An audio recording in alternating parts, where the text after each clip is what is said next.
It's everyone's friend, it's Tyler. It's everyone's friend, it's Tyler. Hey guys, Tyler here. When I was younger, I used to love Star Wars. In fact, I saw the prequels growing up as a kid. I saw Episode 1, I saw Episode 2, and I saw Episode 3 in this theater. I would also see the Clone Wars in this theater as well. And also I saw the original movies, both the special editions and the original edition of those films. And so I really loved Star Wars back then. In fact, I saw The Force Awakens and I liked that particular movie. I saw the other movie that was called Rogue One, and that was like a great movie too. But then after The Last Jedi, I just completely stopped watching Star Wars movies or Star Wars related TV shows.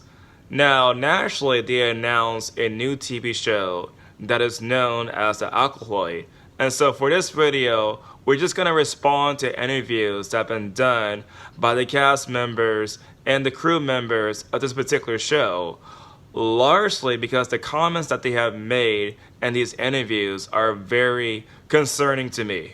And in my mind, it's so funny to me because it literally, as a person who's outside and just a fan coming in, that was what was so beautiful and interesting to me. You know, people have been talking to me online about how Darth Vader is such a bad person. It's very clear, and it's very well established from those actions.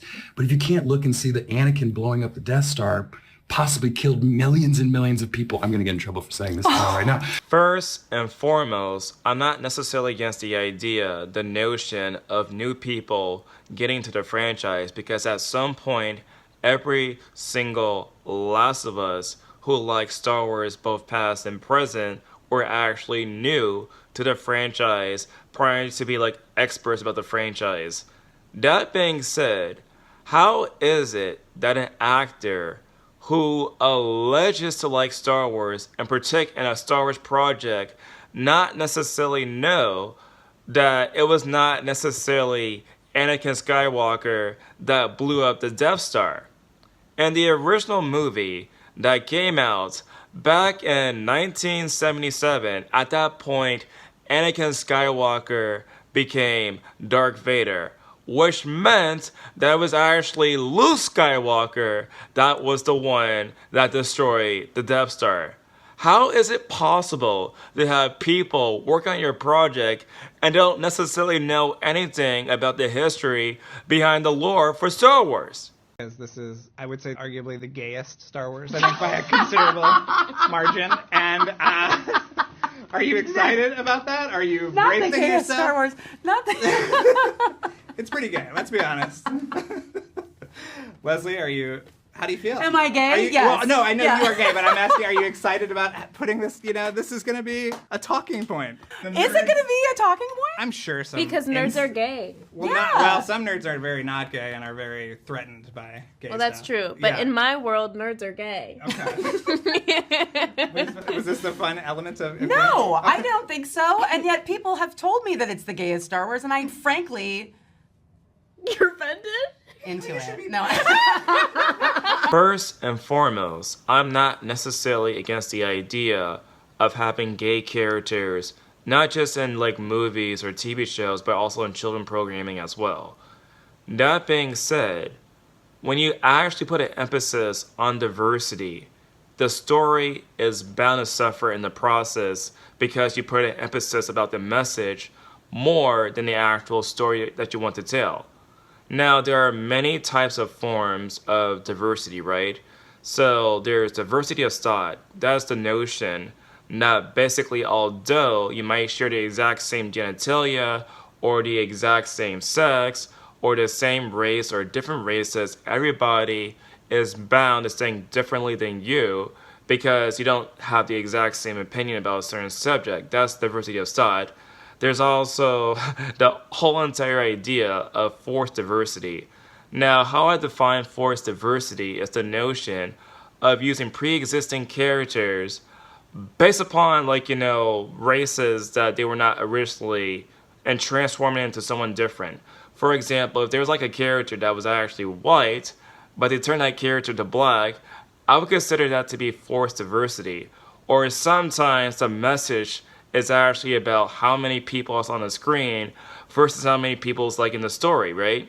And so I would say that when you write a story, the diversity must come naturally and not focus more about how many people are like in a screen.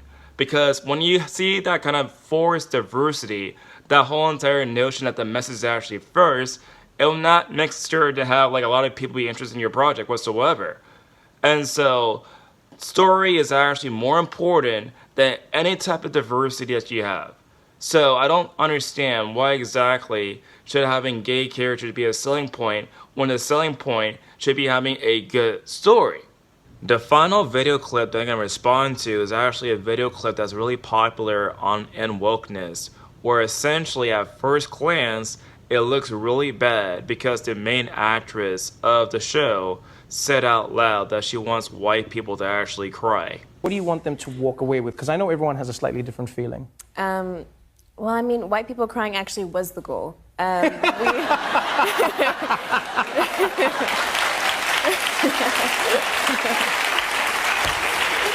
was the goal. Now at first glance, that video clip looked really, really bad. However, I made sure and double checked the main source directly from that video that guy actually posted on his Twitter account. And it turns out that whole entire clip was not in direct reference to Star Wars. It was actually in direct reference to the movie that is known as The Hate You Give, which essentially is about the whole entire ideal, the whole entire sadness about the whole issue about police brutality in the United States. It has nothing to do with Star Wars whatsoever. So that video clip that the guy shared on social media is basically fake news. That being said, this particular show does not look interesting to me. But what do you guys think? Tell me in the comment section down below. And as always, I'll see you guys in the next video. It's everyone's friend, it's Tyler. He's your only black friend, so he's your best black friend. I won't trade him for another black friend, because black friends are rare, as you should be aware. He smiles like Richard Pryor, so just sit and stare. It's everyone's friend, it's Tyler. It's everyone's friend, it's Tyler. It's everyone's friend, it's Tyler.